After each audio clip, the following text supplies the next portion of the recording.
I nderuar profesor doktor Sali Berisha, të dashur demokrat, të dashur qytetar Tiranës, Durrësit dhe gjithë Shqipërisë. Sot në fakt është një ditë e veçantë, është 8 dhjetori.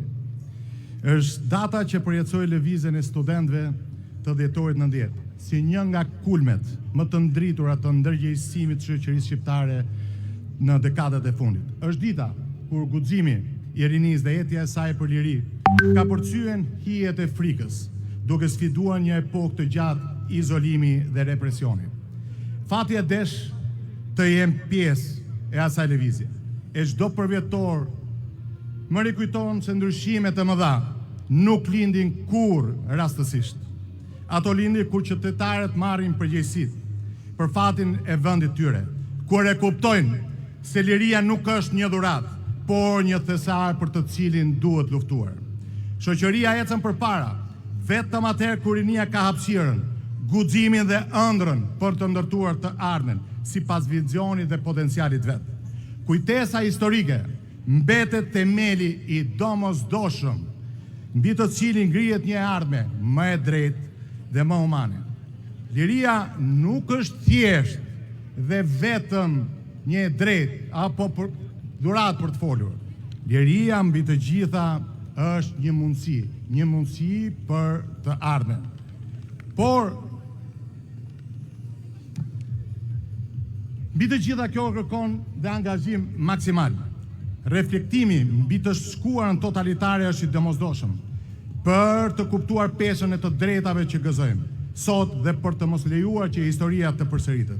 Ndryshimi i dhjetorit 90 u bë i mundur sepse të rinjtë e asaj kohe vepruan së bashku, nga auditoret tek sheshet, duke mposhtur frikën, duke thyer izolimin dhe duke ringjallur shpresën. Me këtë rast duhet të bëjë një përshëndetje të veçantë për gjithë studentët e dhjetorit të vitit 90 dhe në mënyrë të veçantë për liderin e asaj periudhe, Azem Hajdarin.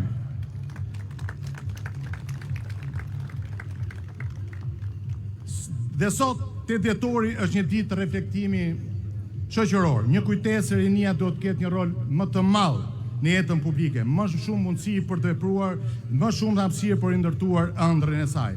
Sot me të drejtë të gjithë kudo bëjnë pyetjen, a jemi vërtet të lirë? A jemi të lirë kur tregu sundohet nga miqtë e Ramës? A jemi të lirë kur pushteti ekonomik u jep privilegje vetëm një grushti njerëzish afër Ramës? A jemi të lirë kur vota blihet, kur administrata kërcënohet, kur bandat bëjnë ligjin? A jemi të lirë kur media bëhet palë me pushtetin, me njëherë me dëshirë dhe njëherë me kërbaç? A mundet të flasim për liri kur korrupsioni ka arritur në nivelet marramense dhe kur ministra, zëvendësministra, drejtor, kryetar bashkisë janë dënuar apo janë në rrallë kandidat për burg? A mund të flasim për liri kur me dosjen e tim vazhdon dhe zëvendës kryeministra e këtij vendit që mbrohet nga zoti Rama, dhe ky është një rast unik në botë. Një zëvendës kryeministër e kapur në korrupsion vazhdon të jetë në detyrë. Korrupsioni, mitë e mi, nuk është gabim njerëzor. Jo. Korrupsioni është dhunë. Është dhunë ndaj së drejtës, dhunë ndaj mirëqenies, dhunë ndaj shpresës, dhunë ndaj mundësive, dhunë ndaj çdo qytetari që përpiqet të ndërtojë jetën e tij. A e shohim ne të gjithë këtë realitet? Absolutisht që po. A jemi në gjendje të kuptojmë që çdo marrëveshje e fshetë, çdo favor politik me pasuritë kombëtare dhe fondet publike në thelb është një goditje ndaj shqiptarëve dhe ndaj së ardhmes. Po çfarë është në fund kombi? Shqipëria janë pikërisht tokat, pasuritë kombëtare, familja, banorët. A janë to element sot të goditur rënd nga ky i ashtu quajtur kryeministër dhe banda e tij? A janë pronat publike që po i jipen miqve të Ramës dhe ka arriti kulmi me portin me asetin më të madh publik që ka Shqipëria, me portin e Durrësit? Por çfarë ka sjell kjo në fund të fare? Ka sjell pikërisht atë popullimin e frikshëm, sepse sot sipas Eurostatit kemi 1.1 milion qytetar që janë larguar. Fshatra e komuna që ekzistojnë në letër, sepse nuk ka më njerëz.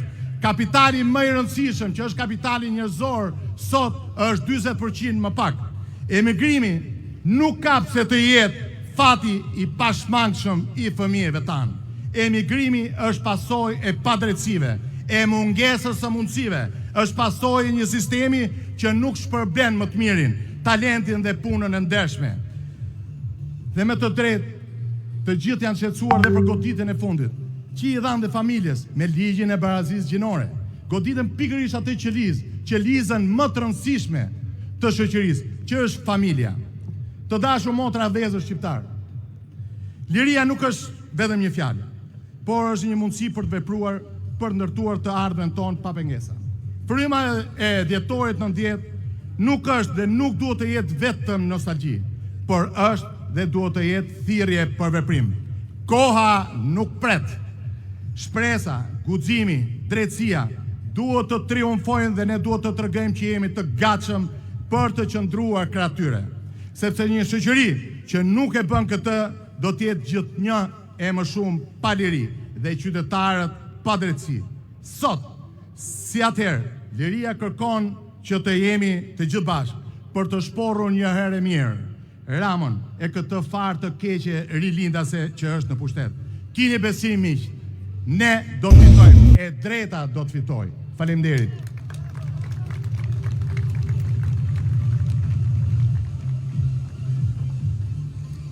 Rinia jon është plot yje. Secili prej jush po shkëlqen. Çdo antar i Partisë Demokratike po shkëlqen. Vetë Partia Demokratike po shkëlqen, nga energjia juaj si yjet. Yjet në të cilët Partia Demokratike dëshiron ta fusë Shqipërinë. Yjet e Bashkimit Evropian. Sipas vlerave dhe vizioneve tona, Shqipëria i përket Bashkimit Evropian dhe ne duhet të bëjmë gjithçka për ta bërë të mundur këtë. Tani ftoj për fjalën e tij Zotin Abdi Toçi.